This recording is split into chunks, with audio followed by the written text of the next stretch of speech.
الآن هذا زرارة بن أعين أبو الكيمياء والفيزياء، خريج كلية العلوم قسم ذرة.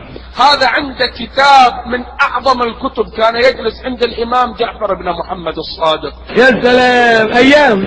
فيكتب في الذرة. أيوة يعني عالم ذرات. في عالم ذرات فظيع حقيقة، يعني من الشباب اللي درسوا الذرة بمزاج. في الطب في البلد. الله الكلية كان مشيبنا. ادخل المعمل محدش يدخل معاه أبدا.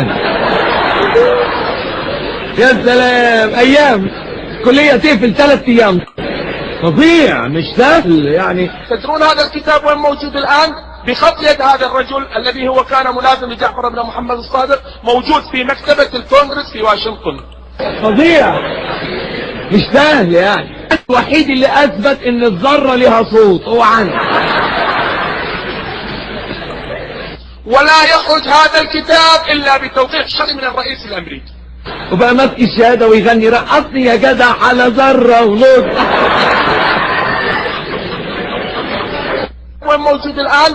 بخط يد هذا الرجل الذي هو كان ملازم لجعفر بن محمد الصادق، موجود في مكتبة الكونغرس في واشنطن. وايه اللي شغاله في المجاري؟ نعم. ايه اللي شغالك في المجاري؟ ما هو كله ذرات.